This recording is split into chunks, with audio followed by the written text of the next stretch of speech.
Good morning again, everybody. I don't know if anybody in the virtual room can see us, but thank you for joining. We've turned this into a small kind of roundtable conversation. My name is Laura Kaub, and I'm moderating this panel this morning, which is really just a casual conversation about how to enroll and support refugee students. And I will let my esteemed panelists introduce themselves in just a second. But I thought I'd frame the conversation a little bit with a few quick statistics and some context about why we wanted to have this conversation today. So forgive me, I'm going to quote some stats here from my web page. So the idea today was to learn from some experts on the university side, and James and I being on the high school side, about the experience of making sure that our admissions processes are open and accessible to refugee students, and then that there are good support programs on campus for those students. And part of that is because, you know, I think we all, especially here at IC3, we talk about access this year as the theme. The reality is that there are lots of students who don't have equal access to higher education, and among those types of students around the world, refugees are some of the least accessed or able to get access. The stats from UNHCR are pretty shocking, where, for example, the global average of university-age people who go to university is 39 to 40%. And that's under 5% for refugees who are university age. And the lack of access to school starts quite young for refugees. Only a little bit under half of refugees even are in school at all, and manage to complete primary or secondary. And so by the time we're looking at university access, the numbers are really small. But there are those out there who are able to push through, who get support from NGOs and other organizations. Maybe they get scholarships to private schools, things like that. So they are university ready and eager to continue their studies, but there are a lot of barriers in the process. And so our colleagues here can talk a little bit about what they've been able to do at their institutions and what they've learned. I'll pass over for introductions in their context. Particularly now, it's useful to sort of learn from each other and share best practices. I think the need is greater than ever. Please come and join us. You don't have to go back there unless you don't want to. Come, you can go here. Welcome to Kara. I assume everyone here is maybe not. Could we just go around the room actually and you know, let the virtual folks hear who's with us today? I assume it's uni folks, but can I pass? Hi everyone, my name is Marine and I'm from the Education USA team. I'm based here in Hyderabad at the US Consulate. I'm Zane. I'm from the University of Pittsburgh and I'm here for the conference, yes. Hi, I'm Sarah. I'm from Rutgers University, New Brunswick. Hi, I'm Lucia. I'm from the Pioneer Research Program. Hi, I'm Rachel from Indiana University, and really excited. Indiana University has been really trying to increase our support of refugee students, so thank you all for your time today. I'm excited. Good morning, everyone. Marco Di Novelli from Rutgers University, New Brunswick. Hi, Arababuchi from Ashesi University, Ghana, West Africa. We have some 8 to 9 refugees, and we're taking 10 more this year under the MasterCard Foundation Scholars Program. And we also have a donor who has pledged funding if we can get more refugees. So I'm really happy to be here. My name is Tigere Njawaya. I'm from Zimbabwe, representing high schools in Zimbabwe. I'm from Star Leadership Academy, and we work with young people from different nations, different circumstances, so quite interested to participate in this discussion. Thank you. Hi everyone, my name is Linet Aguko. I'm from United States International University, Africa, in Nairobi, Kenya. Happy to be here and to share in this conversation. Hi, everybody. I'm Allison Yokom. I'm from Queen's University in Kingston, Ontario, Canada. I'm the Director of International Undergraduate Enrollment, and part of my portfolio deals with refugee students, underrepresented populations, and so happy to have this conversation and talk a little bit about the work that we're already doing and also how we're in the thick of building and proposing a new program to help support a lot of this. So that might help some of you guys as you're looking to start your own initiatives. Thank you very much, Allison. Let me ask our newest arrival first to say hello, and then I'll start with the first conversation. Thank you. So, good morning. I'm Mariano Iturbe, delegate for India of the University of Navarra, a Spanish university. So I just came because I'm interested to know about this situation. Thank you very much. Thank you very much. Thank you very much. Again, my name is Laura Kaub, and I work with Duolingo English Test on a partnership with the UNHCR, United Nations High Commission for Refugees. We have just created a new pilot program that is a university access and guidance program specifically for refugees. And so I can tell you a little bit more about that in the future, but we're also looking at this issue of how do we get refugee students and the organizations that support them more information, more guidance, and more resources to sort of spread the word on their own. Can we hear, please, finally from James, who is joining us virtually? Hello, everyone. My name is James Akaba. I'm the country director of Open Dreams in Cameroon. I've been working with IDPs for the past 5 years. I'm currently talking from Maryland, USA. Thank you. Thanks for joining, James, especially because it's a horrific hour right now for you. So we appreciate you joining. And we see a few folks in the virtual space. We're glad you're here. Thank you. If you have questions or comments, I know that the IT gurus here will let us know so we can address those. But I'd like to start the conversation by asking Allison, who just mentioned she's at Queen's University, and they are working to create a new scholarship specifically for refugees from scratch. So to comment a little bit on that experience, how that got started, and maybe some lessons learned. Sure. Thank you. So a bit of context. We've been working in the refugee space probably since the late 80s. We work with the World University Service of Canada, WUSC. And since 1989, we've brought in almost 50 refugees through that pathway, through that program, mainly from Africa, Syria, and Afghanistan. This year alone, we've got 2 Africans and 5 Afghanis that are joining us. We also work most recently with the CARTA Foundation and the CARTA Initiative to help underrepresented and low-income Indian students find a place in a Canadian university. So we're welcoming 5 of our CARTA scholars this year, and we've had a number of them over the last couple of years as well. And I think the one thing that we've noticed over time is there's no shortage of students in need, and this is only going to be more prevalent and more important as time goes on. So I think we're all aware of everything that's been happening around the globe, particularly in the Ukraine most recently, and our university had been looking to expand upon its current partnerships with WUSC and CARTA in finding ways in which it could support refugees or students that weren't being served by these entities. And our principal had generously come out and tied some funding, and now we're at a position where we have to decide, what does that look like? How can we utilize this funding to help support students from around the world that are looking for opportunities? First and foremost, part of that is getting the buy-in from your institution and making sure that the institution realizes these students are every bit as capable as any other student out there. Some of the numbers that we have, out of the almost 50 that we've had, highly successful, around a 90% success rate. Academically, I want to say it's closer to about 100% success rate, but the transition supports can be very, very important in making sure that they're successful both in their program but also after their program.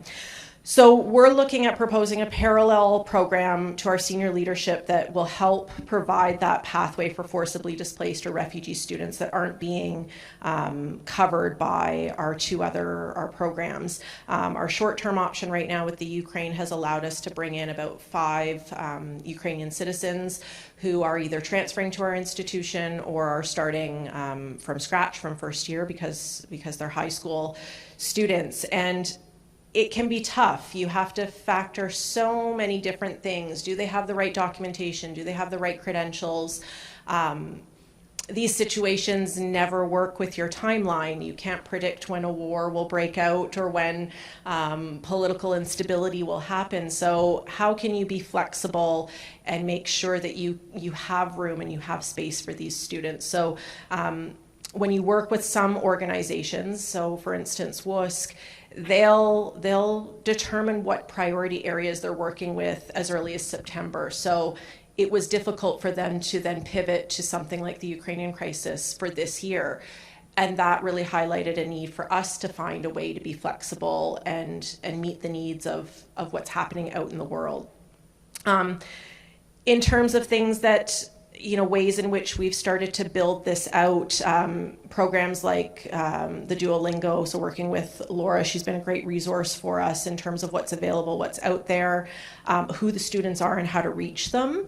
One of the benefits of working with established organizations is it takes a bit of that work off of the university because we're not experts in necessarily what the student is going through, how to find them, how to keep in contact with them. So organizations like the Access Program, another one that we're looking into is the Amala Foundation. So those are ways in which you can go and seek students or seek organizations that can help you out with that.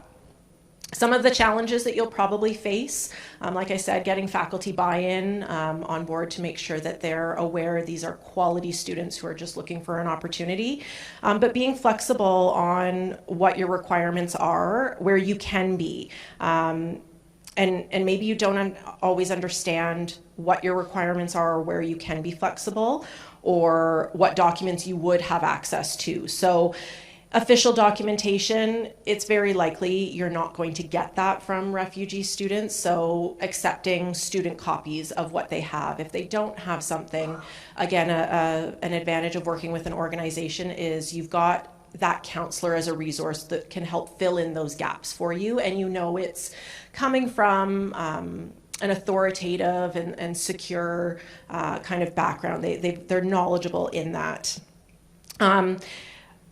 Do you offer challenge exams? So for students who are transferring from another institution and maybe they don't have access to their documents anymore, there's lots of instances where the university existed yesterday and it doesn't exist today because something happened and it's no longer there. But it shouldn't be upon the student at this point to now have to figure out or start from scratch. If they've done 2 years of work at an established university, how can we help them honor that? And many faculties and many programs will allow a student to write what we call a challenge exam so that they can demonstrate their proficiency. So giving them those opportunities and helping to set that up. And what can you do? So it's not always just about the admission process. It's not always just about the funding that you can provide, and I'll touch on that in a minute, but how are you going to support them getting to your institution? And that can be work in and of itself. It can be somebody's full-time job. So arranging their travel to your country, to their institution. Are you sponsoring that travel? Are you expecting them to cover that? Do they have sponsorship? Many organizations will do that for you, which is great. If they provide that service, I highly encourage you to take advantage of it because, again, do what you're good at and do what you can control and then leave the other pieces to experts that are out there that you can rely on and you can partner with. When it's not when you're not able to partner with an organization, you have to fill in some of these gaps.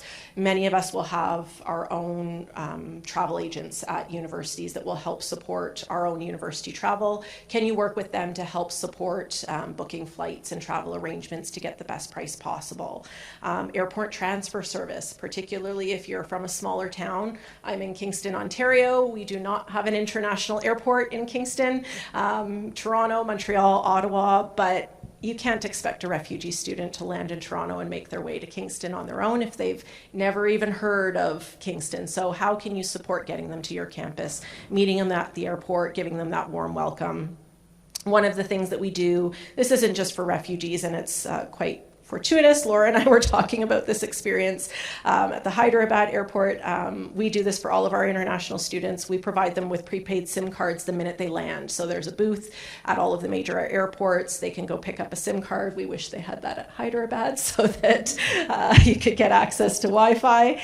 But again, that's just something, if they have access to a phone, that gives them a way to reach back to their community and their loved ones and let them know that they've landed okay. Arrival snack packs. They've been on a very long journey, and they probably don't know where to get food or are just so tired. So making sure that they're taken care of. And then specific country needs. Canada, cold.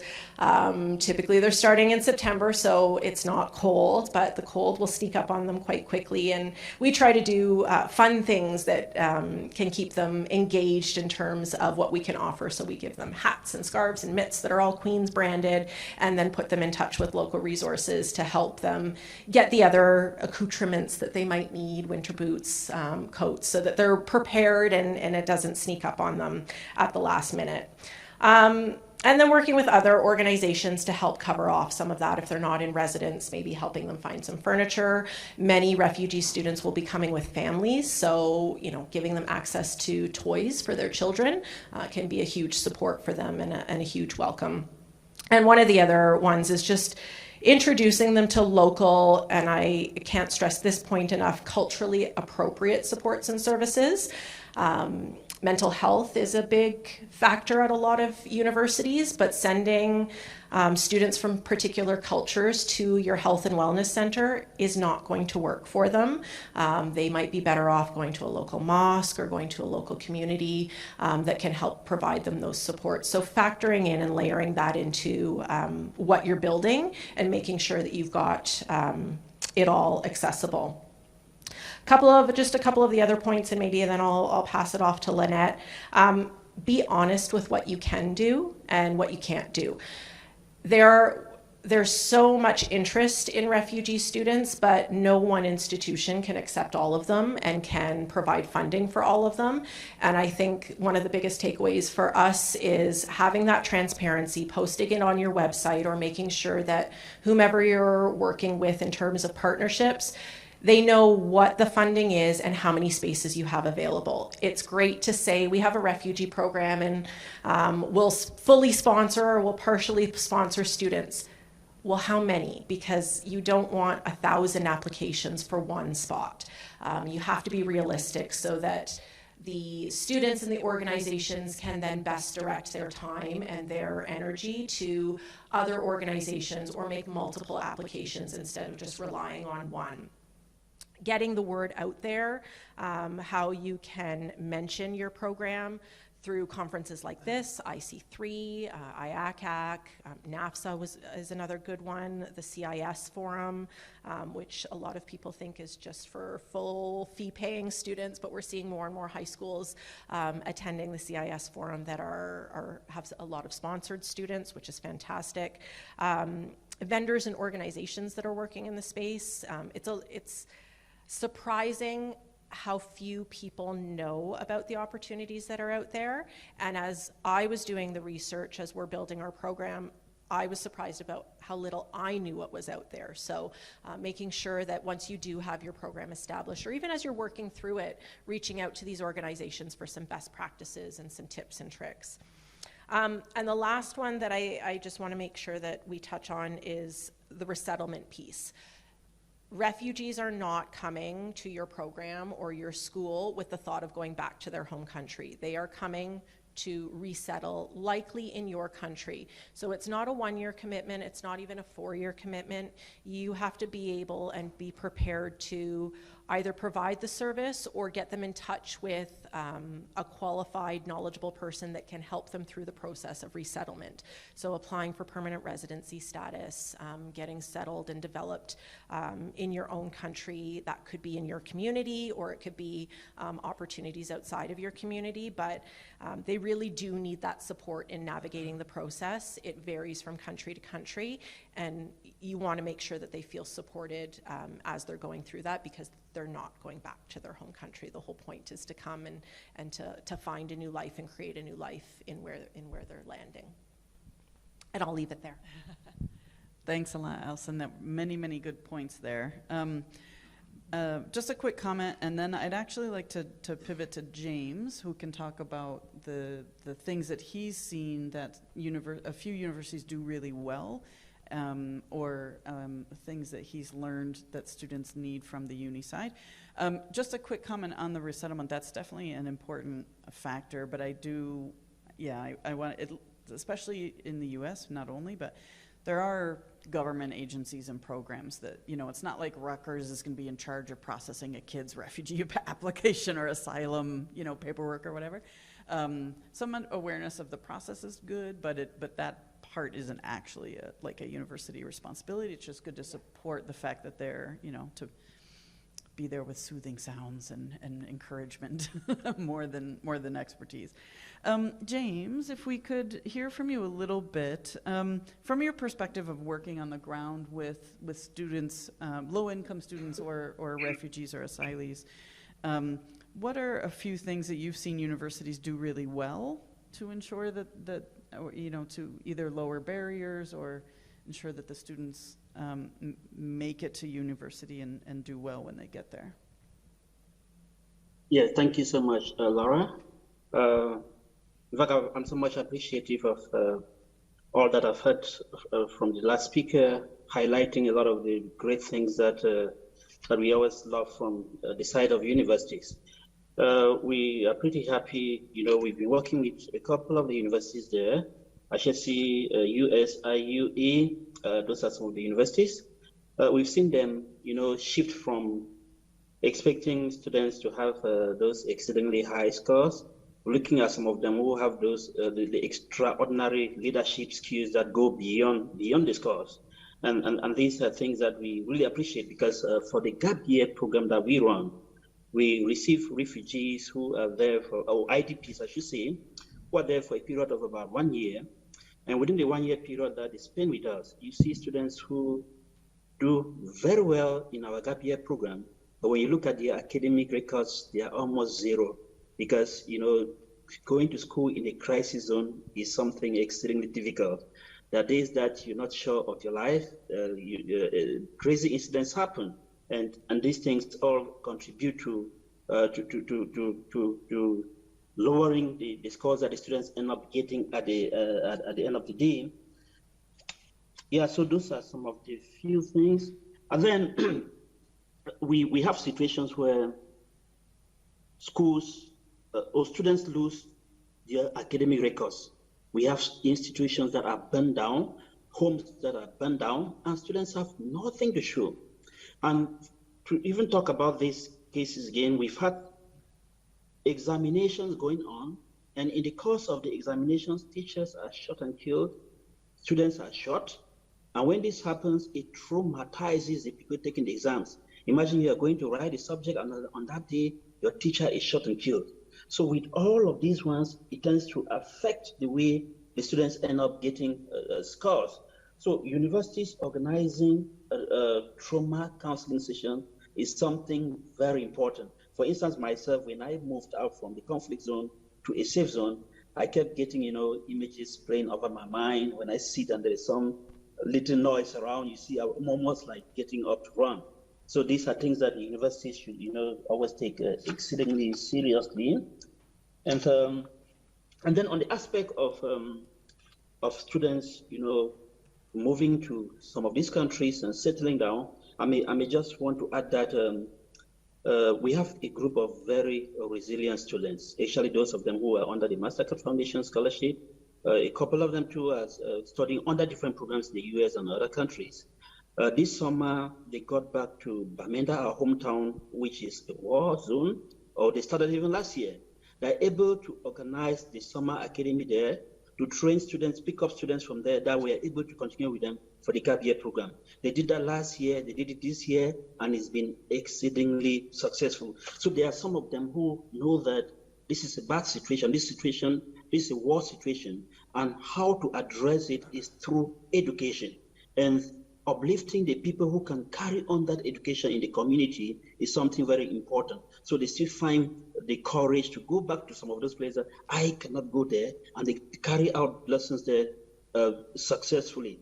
And they only do that thanks to the opportunities they've had.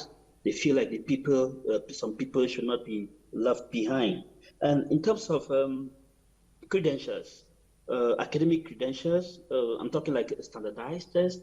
I want to say that Duolingo has been exceedingly helpful because it, not only do we have these vouchers, but the comfort of taking from home. It's so easy to get shot in our hometown when you step into the streets or when you're traveling, because there's always confrontation between opposing camps there. But the fact that students are able to take it from home, it is so helpful, and that's one great thing that the Duolingo has been doing for us. I will stop at this point, and I may come back later for other aspects. Thank you so much, Laura. Thanks, James. I appreciate your comments and really want to appreciate the work that you do in such a difficult context and with students who are extremely fortunate to have your support despite all those challenges. I'd like to ask Lynette, who is with USIU on the continent in Nairobi, to talk from the recruitment side a little bit. She won't brag about it, but Lynette is like the premier recruiter of refugee students alongside Araba's team on the West Coast in Ghana. Lynette has a lot of experience with making sure, from my perspective, that she reaches students and finds the right students for the university and the right fit, and doesn't sacrifice, academic confirmation and the things that the USIU needs, but also masterfully sort of bobs and weaves around the things that are barriers that we don't need. So, how do you do that, Lynette? Tell us more. Thank you, Laura. So, allow me to give a bit of context about the work that we do. So 2 years ago, we started a partnership with the Mastercard Foundation, and this partnership would see 1,000 young people from the continent benefit from full scholarship. Out of these 1,000 scholarships, 25% is dedicated to refugees. So in our first year of recruitment, because having had many years in recruiting international students, we thought this would just be like any other, and we rolled out an application and were expecting the refugee students would apply just like any other student, and to our surprise, we only had 3, and that was really surprising considering Kenya houses 2 of the continent's largest refugee camps. And so that necessitated that we sit back and just ask ourselves what could be the challenge, what are the things that we can do differently, how can we ensure that the numbers that we are dedicating to ensure that refugees access education actually gets to them. And one of the things that we did was to reach out to refugee-led organizations through some of the partners that we had worked with, and Laura and her team have been very instrumental in this. And so we started a conversation just asking what are the challenges that may have contributed to lack of access to this information for refugees, what are some of the challenges they have in the application process. And we were surprised that as much as the information was out there, also we thought most of the refugees were not getting this information, and the ones who are getting it were not getting it in good time to apply. I'm sure the uni reps here can agree with me. Scholarship application process is not easy. It's rigorous. We ask for essays. We ask for a lot of other things that the refugees are not able to put together within the short time that the application process would require. And so what we did, again, was to have conversations with refugee leaders and agree that for this particular group, we would do our application process on a rolling basis, meaning you would allow them to apply and then evaluate their application and admit them if they met the criteria that we were looking for in the next semester after they have completed that application. And what that did also, it gave them time to put together documentation, which is a challenge. It gave us time to also support them through the process, because one of the other challenges that these young people have is opportunities there, they would apply, but deep down they know that even getting that documentation to be able to travel out of the refugee camp to come and access this opportunity would be a challenge. And the assurance that they can have, like Allison was saying, organizations that are experts and they would be willing to support them, of course with support from the universities, if financial support is needed to acquire some of those travel documents, even supporting them to move out. If they are assured of that, then they would be able to take up this opportunity, walk through the process, and be able to access opportunities. So in doing all that, we have seen our reach to the refugees, the numbers increasing from the 3 that initially applied and we were able to admit them to 50 that are now on our campus, and continuing to learn, working with organizations that are supporting refugees so that we can eventually meet our target of the 250 young refugees that we are seeking to bring onto campus. And another worry for refugees, even as they come on campus and they have this opportunity and they're studying, is the transition thereafter. Yes, they have this opportunity, but they know that when they graduate, what next for them? What would they do? Where would they go? And what we've done for the refugees that we have is just ensuring that they have support as they go through their studies and taking them through some trainings on entrepreneurship, that they can be able to have something to do after their graduation should there not be an opportunity for them to access jobs, as there's some restrictions in terms of government policies for universities, for refugees, accessing jobs and accessing work opportunities. So if they're assured that if they do not access work, for example, because of a government regulation, but they have some skills that they can be able to put to use and earn a living for themselves and for their family, and this degree and hope that you're giving them by having this opportunity to study will not be a waste. And then that gives them the peace, that gives them the comfort that in the long run, it's not just them that are benefiting from these opportunities, but also their families, and it will facilitate them moving from the state where they're at also to being at a place where they can be able to take care of themselves. And just something that James had mentioned that I also wanted to highlight, when it comes to documentations for refugees, documentation that are required for application process, for travel, it's a challenge for many of them. Our scholarship process, one of the things that we look at is we would ask young people to demonstrate leadership capability. And in my experience, I have learned that this particular group of young people, that is something that they are not able to, not because they are not good leaders, not because they don't have the capabilities, but the environment that they find themselves into, the schools that they go to don't even have the chance to give to them to practice their leadership skills, to have even the extracurricular activities that they will demonstrate to universities that are looking for such qualities. I had a chance to visit one of the refugee camps in Malawi, and the students there were telling me that the capacity of a high school class is so big, sometimes they have to go to school in shifts.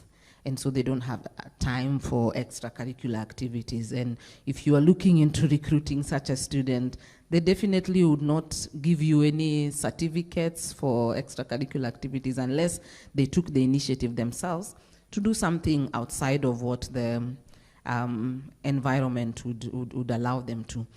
And just to, as I wrap it up also, on the recommendations that we require, sometimes we would require that high school counselors would give us a detailed information about the student and highlight their capabilities and highlight their strengths. But most of the schools first don't even have a counselor dedicated to doing that, and the teachers that are there have hundreds of other students, and so they would give you at most 5 lines of a recommendation to tell you this student was here, they did this, and that is it. So we have to work with very limited information and adjust a lot of the processes for us to be able to accommodate this particular group of young people and give them access to opportunity just as equal as any other student that is able to demonstrate everything that we are looking for. Thank you. Thank you, Lynette. I want to make just a couple remarks, partly about the program and sort of why this exists, why this conversation exists, and then I'd love to hear, of course, questions or ideas from the audience and virtually as well. So we've heard a lot about challenges, certainly, and it's just an underscore of the adage, you know, talent is universal, right? But opportunity and access is not universal, and that's what we're working to address. And there's a moral imperative to do so, right? I'm sure that moral imperative is what has all of you in this room as much as anything else. It's not that your deans and VPs are probably out there like, go find the poorest and most complicated students to recruit, thanks, you know, like, probably not. But there is a need, and it can be addressed. It's being addressed by places that have started the work already and whom we can learn from. So one thing is, I'm gonna pass this little notebook here, and if you're interested in learning more, you can put your name and your email, and those virtually, please drop your name and email in the chat. If you do that, I will reply with an email with a bunch of resources and information and best practice sources and things like that to share with you that might help equip you for talking with the powers that be.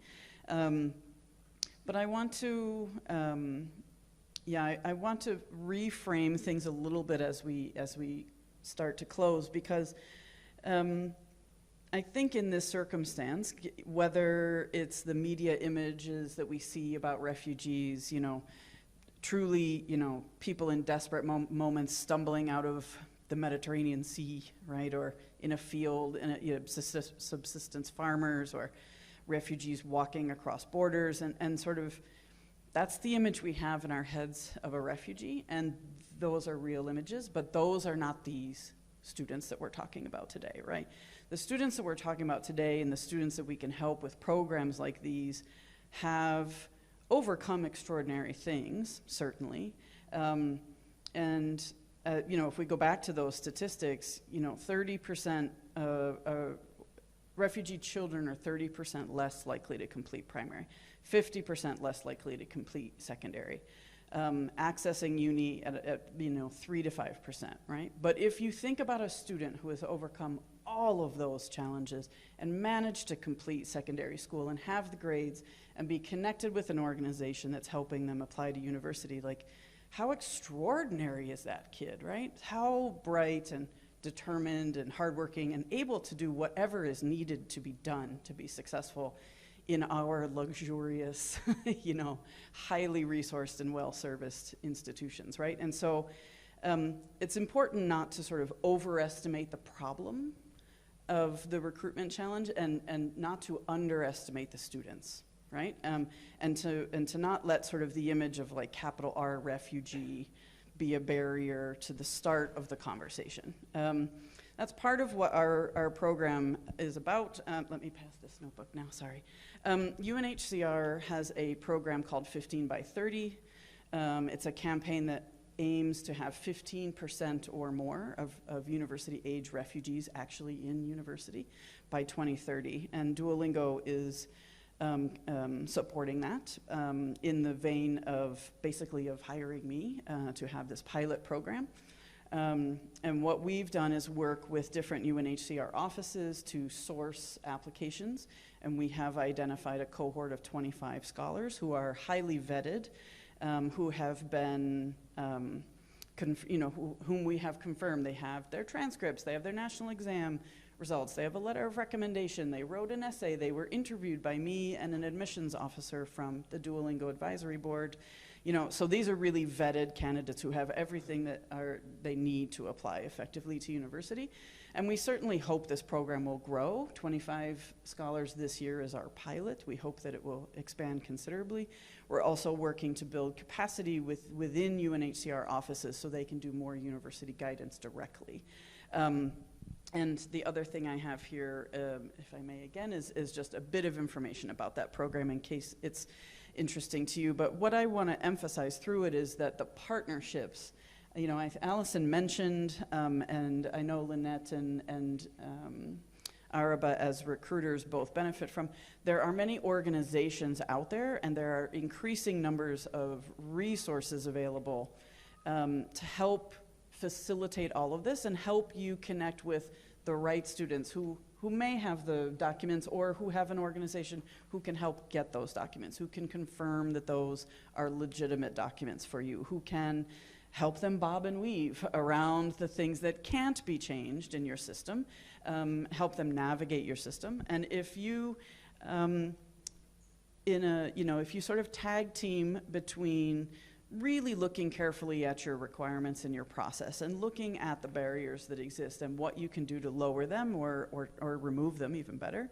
And you work with organizations on the ground in the communities. Education USA, of course, is a wonderful resource in many countries.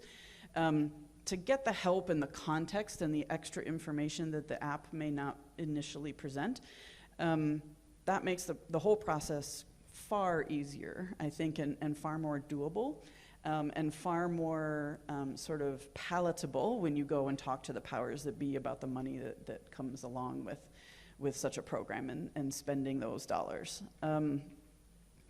So this is a call to action. Our small but mighty group, can first of all definitely will share a lot of resources with you after this. James, as well as Lynette and Allison, have kindly agreed to field questions in the future if you want to reach out for an extra conversation. Hopefully you'll go home to your campuses, your communities, and start to think about, okay, who should I pull together from across campus, breaking down the silos. Let's get everyone in the room who would be impacted by this, this process, and let's talk about how we can do it. Let's talk to our student body. Huron University has a really inspiring story of having put to the student community, would you students be willing to pay a little extra higher student activity fee so that the funds can pay for refugee and high need international students to be able to have the same activities that you have, even though they can't afford it? And overwhelmingly, the student body voted yes, raise our fees and help the other students who need it. Talk to your alumni, talk to them about, wouldn't you love to see your institution, the student body, the conversations enriched by the perspectives of of a refugee student. The university is supposed to bring us to the world, right, and bring the world to us. Refugees are in the world. It's a part of the world, and they can make important contributions to conversations. So I hope that is a bit of help to get you started, and that the insights that have been shared here is a bit of, as a helpful resource. We do have some time for questions, so I'd love to hear if anybody says, like, here's what we've done and it's worked, or we're thinking about this, how do we do it? Anybody has any comments, we'd love to hear them. But yeah, great, thank you. Thank you, Laura. Ready. So when Lynette was talking about the apparent lack of leadership experience, I just noted it. What we did was to take a second look at our application forms, and even the interview. So we do interviews for our students who apply. And one thing I told my team, let's look out for grit and resilience. It overcompensates for leadership experience, having overcome all those barriers. So in chatting with them, we're taking notes, but even beyond the need to fill those, tick those things that they have grit, they have resilience, the interviews allow us to pick information for our counseling department, counseling and coaching department, so they know some of the traumas or issues the refugees have had to overcome or what they're grappling with. And so as soon as they come to us, then counseling can begin, because you can assume they're just like everybody. One of the most gratifying things for me was when a student, a refugee, said, for the first time in my life, I don't feel like a refugee.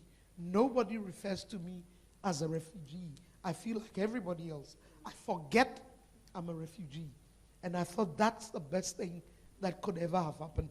But it was because we picked information and then we were intentional about addressing whatever gaps, making them feel comfortable enough. So yes, there are challenges recruiting, and Laura knows. We don't have funding currently for visas, travel documents. So I have to reach out to partners and say, what can you do to help?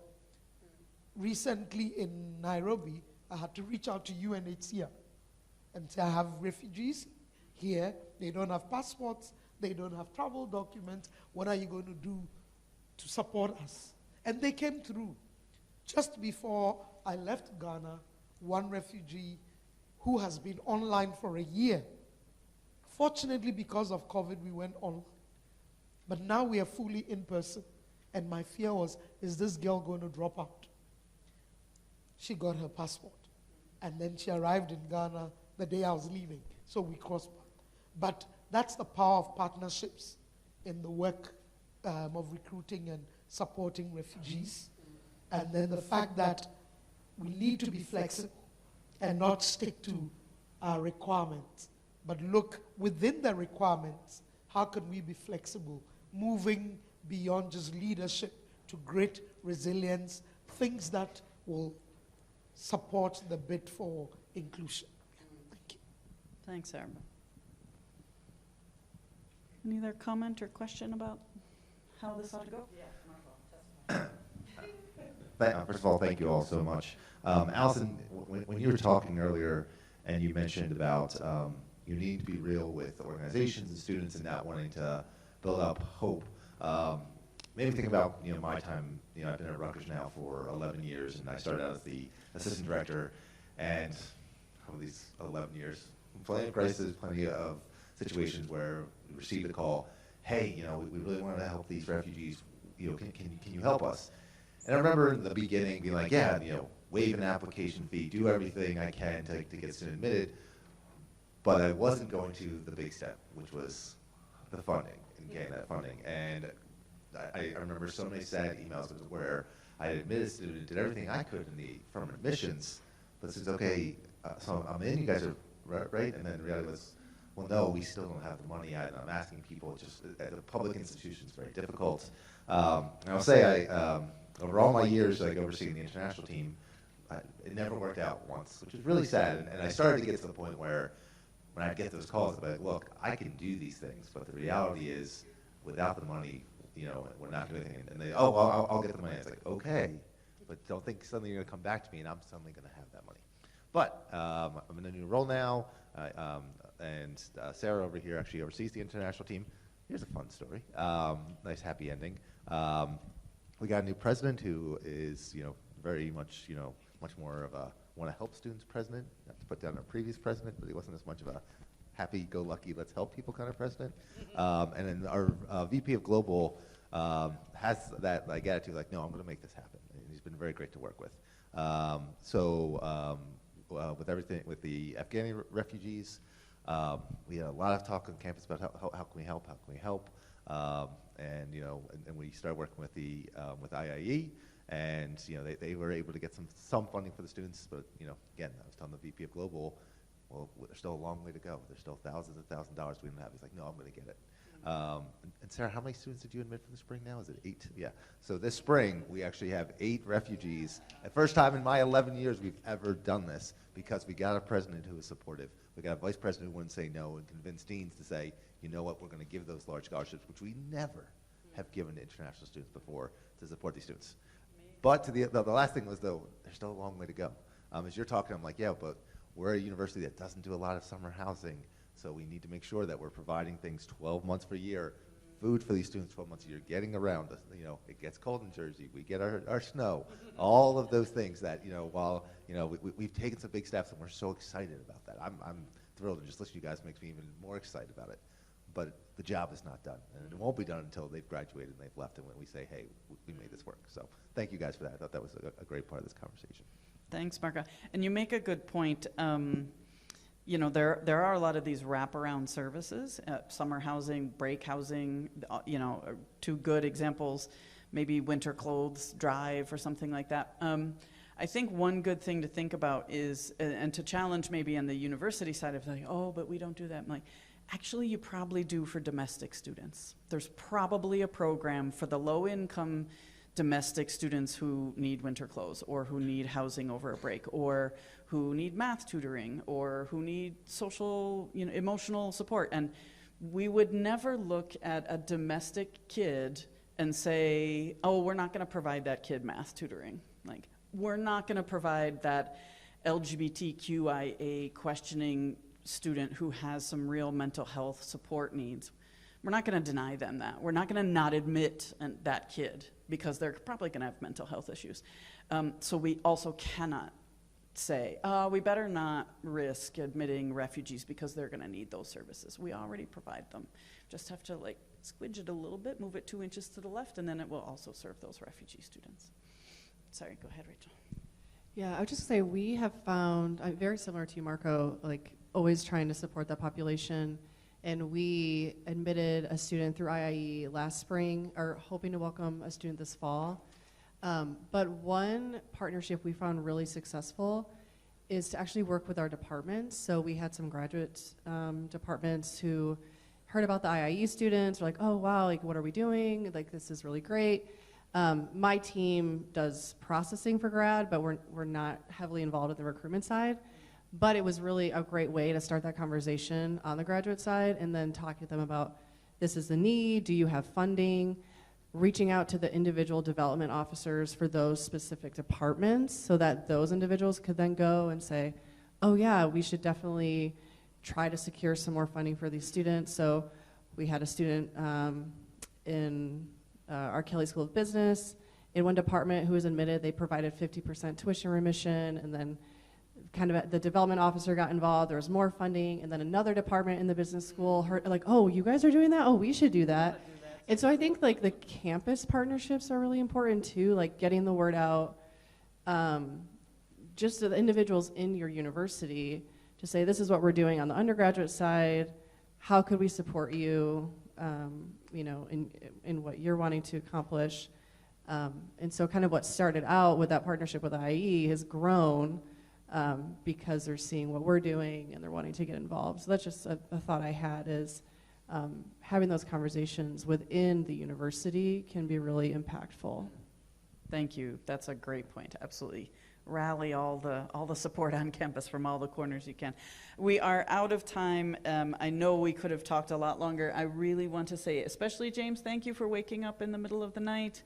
Lynette and Allison, thank you for sharing all of your wisdom. We will follow up and send some more details.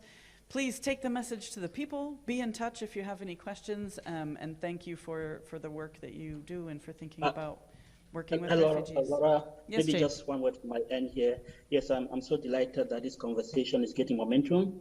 It's been a long time we we've been crying and not really getting heard.